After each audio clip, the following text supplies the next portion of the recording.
Hello student, तो आपका फिर से एक बार साहस स्टडी चैनल में बहुत बहुत स्वागत है। स्टूडेंट, आज की इस वीडियो में हम पढ़ने वाले हैं क्लास 12 के हिंदी का गद्य खंड का फर्स्ट नंबर चैप्टर, जिसका नाम है बातचीत, जो कि एक निबंध है और इसका लेखक है बालकृष्ण भट्ट। इनके लेखक परिचय के बारे में हम आज इस वीडियो में जानेंगे और क्लास 12 में लेखक परिचय से काव्य खंड और गद्य खंड दोनों से 5 से 6 मार्क्स का क्वेश्चन जरूर रहता है। तो कृपया करके लेखक परिचय आप अच्छे तरह से जान जाते हैं तो 5 से 6 मार्क्स का एग्जाम में कॉन्टेस्ट हो सकता है। ठीक है, तो चलिए हम लेखक परिचय के बारे में जानते हैं, बालकृष्ण भट्ट के जीवनी के बारे में।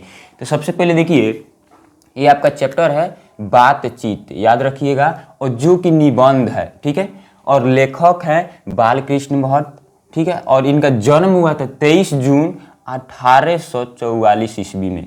1844, तो 23 जून 1844, और निर्धन इनका हुआ था 20 जुलाई 1914 ईस्वी। 1914, यहाँ पे 4 मिला लीजिएगा, लास्ट में 4 है और यहाँ पे भी 4 है, और जून जुलाई, ये दो तरीका से आप याद कर सकते हैं। जून में इनका जन्म, जुलाई में मृत्यु, यहाँ पे 4 लास्ट में और यहाँ पे 4 लास्ट में, ऐसे आप ट्रिक से याद कर सकते हैं। निवास स्थान इनका इलाहाबाद, उत्तर प्रदेश। इलाहाबाद के नाम अब बदल के प्रयागराज कर दिया गया है, प्रयागराज।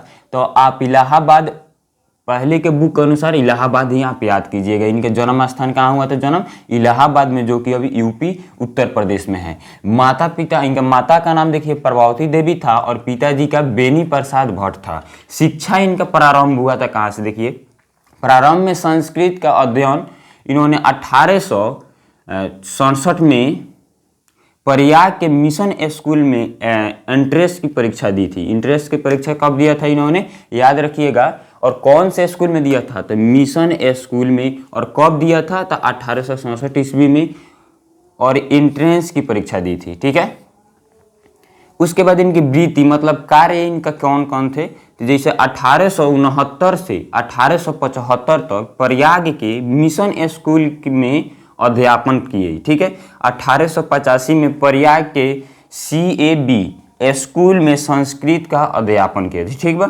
1888 में प्रयाग के कार्यस्था पाठशाला इंटर कॉलेज में अध्यापक नियुक्त हुए। मतलब आपसे सबसे इंपॉर्टेंट क्वेश्चन ये पूछेगा, जो 1888 ईस्वी में यह किस स्कूल के अध्यापक थे? तो यह इंटर कॉलेज। ठीक है, उसके बाद आपसे किंतु उग्र स्वभाव के कारण नौकरी छोड़नी पड़ी और उसके बाद से लेखक कार्य पर ही निर्भर है। लेखन कार्य पर क्या कहे?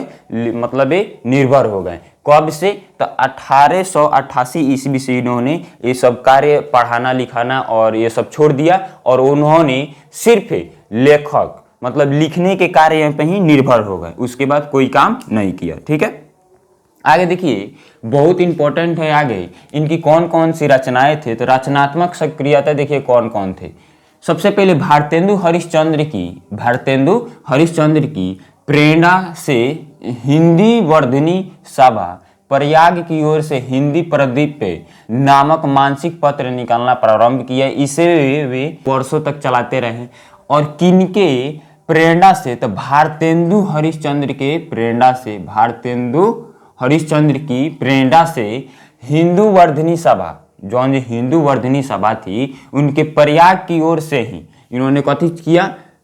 हिंदी प्रदीप नामक मासिक पत्र, पूछेंगे कौन सी मासिक पत्र के उन्होंने निकालना प्रारंभ किया?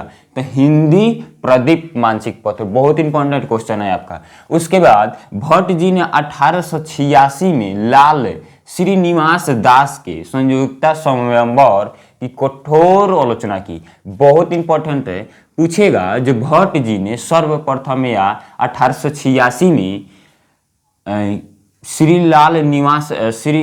श्रीनिवास दास के कठोर आलोचना की। कथी का? तो संयुक्ता स्वयंवर की। ठीक है, बहुत इंपॉर्टेंट है। उसकी भी इनके रचनाएं में देख लीजिए, इनके रचनाएं में उपन्यास चलाता है, नाटक चलाएगा और प्रहसन, यह भी एक नाटक के समान होता है। और निबंध इनके कौन कौन से थे?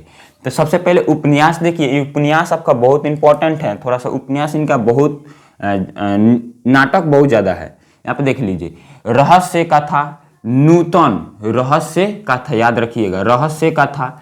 नूतन ब्रह्मचारी 100 अजान एक सुजान, बहुत इंपॉर्टेंट है ये बहुत क्वेश्चन पूछता है। 100 अजान एक सुजान, गुप्त वैरी, रसालतल यात्रा, उचित दक्षिणा, हमारी घड़ी, सद्भाव का अभाव। सद्भाव का अभाव यह भी आपका बहुत इंपॉर्टेंट क्वेश्चन है भाऊ, ठीक है। उसके बाद नाटक, नाटक में पद्मावती, कृता अर्जनीय, वेडी संहार, शिशुपाल वध। शिशुपाल वध बहुत इंपॉर्टेंट है, यह भी पूछता है। शिशुपाल वध, नल दमयंती, दमयंती या स्वयंवर, दमयंती या स्वयंवर, शिक्षादान।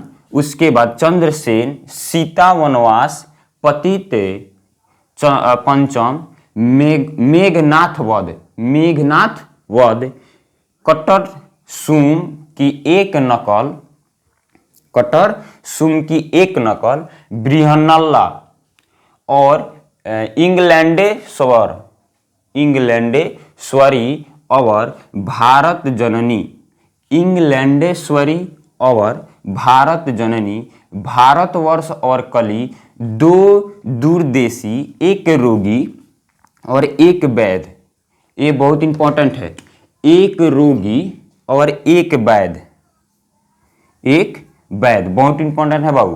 रेल का विकट खेल, उसके बाद बाल विवाह, यह भी बहुत इंपॉर्टेंट है। बाल विवाह मतलब कम उम्र में ही शादी कर देना, उस पे इन्होंने क्या लिखा था, नाटक लिखा था, ठीक है।